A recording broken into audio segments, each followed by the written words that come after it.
Is God's plan just a coping mechanism? Wes commented and wanted to get my opinions on, do I believe that God's will and God's plans for us and free will can coexist? And I just wanted to start off this video by saying I'm not a pastor, I'm not a scholar, I'm not telling you that I'm right or I'm wrong, but this is just my opinion. This is what I believe, and you can feel free to give me your perspective and to disagree with me in the comments. But this is just how I feel. This is my opinion and how I view it, how I look at it.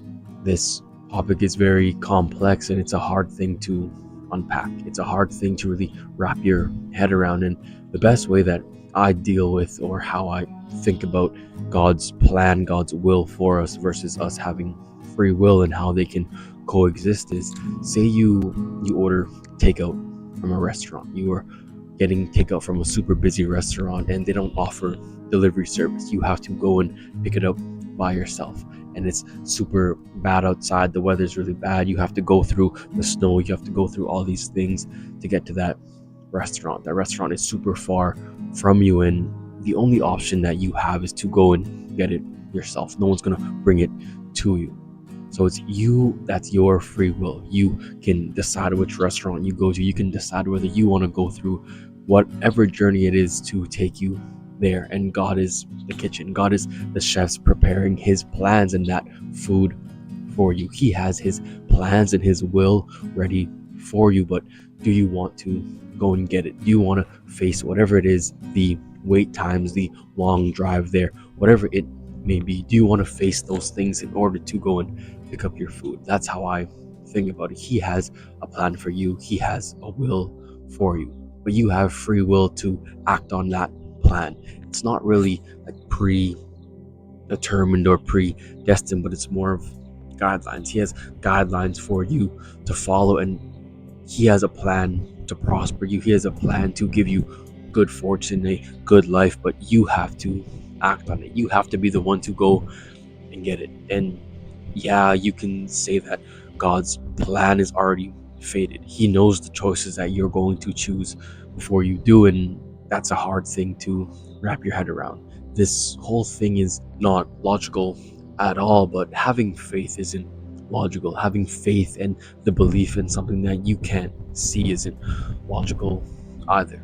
But some things we have to be okay with not being able to understand, and for me, this is one of those things. We can try and make logic out of it all that we want, but we can't really believe in free will and God's plan without having a little bit of faith, without having a little bit of blind faith in his plans for us, and knowing that we do also have free will. Because yeah, I can wake up and decide to do all these things. He doesn't control our acts. God doesn't control who we are, but he already knows what we're going to do before we do them. He is all knowing, all seeing. So it's not necessarily that we don't have free will, but he just knows what we're going to do before we do it. We have free will and we act on whatever it is that we want. We can choose good and we can choose bad, but at the end of the day, we have free will. And he also has a plan for us. He has a plan to prosper us, but we have to act on that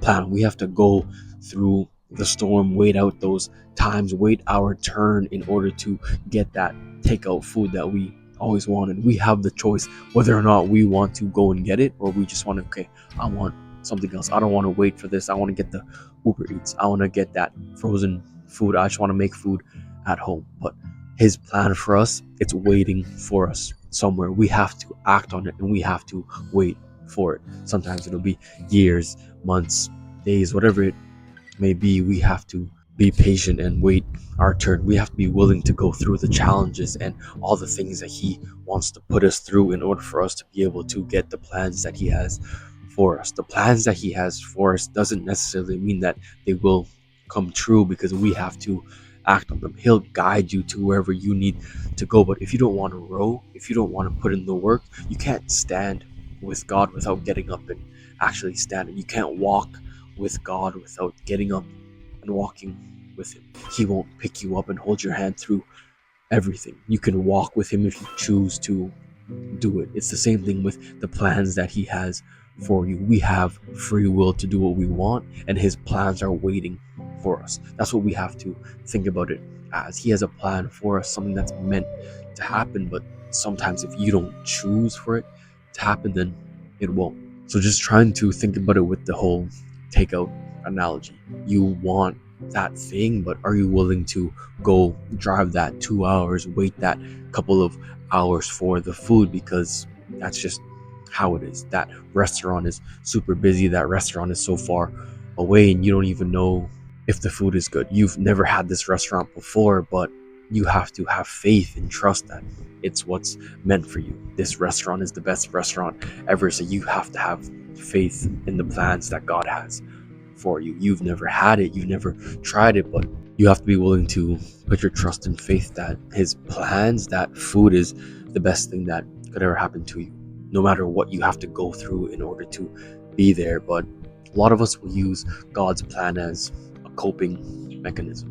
We'll say, yeah, it's God's plan that I'm not with this person anymore. It's God's plan that I'm where I'm at, dealing with loss and saying, oh, it's just God's plan. But I feel like a lot of us will just let things happen. We won't take control of our own lives, and we won't go and get after the things that he has for us. We'll say, yeah, it was just God's plan for me not to get into that school. And we're like, yeah, whatever.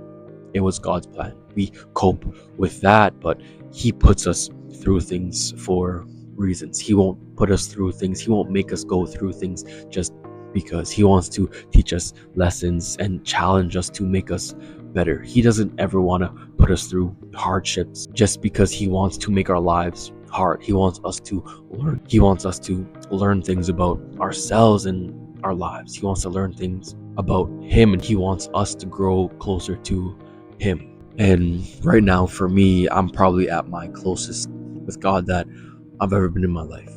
And nothing really is going my way, but I think that he's making me go through these things, because if he didn't, if he just gave me all these things right away, instantly when I started, I would never have gotten so close to him.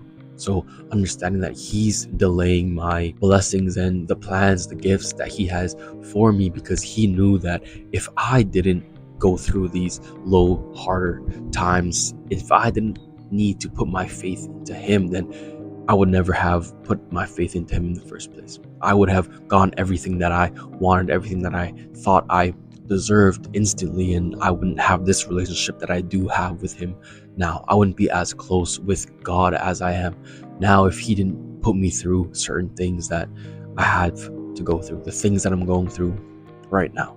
Using God's plan as a coping mechanism, I feel the only way that it's really actually a coping mechanism is if you don't actually put in any work. If you just feel bad for yourself and you don't actually want to get better at anything, you don't want your life to be better, you just say, yeah, this happens, okay, it's God's plan, it's God's will for me.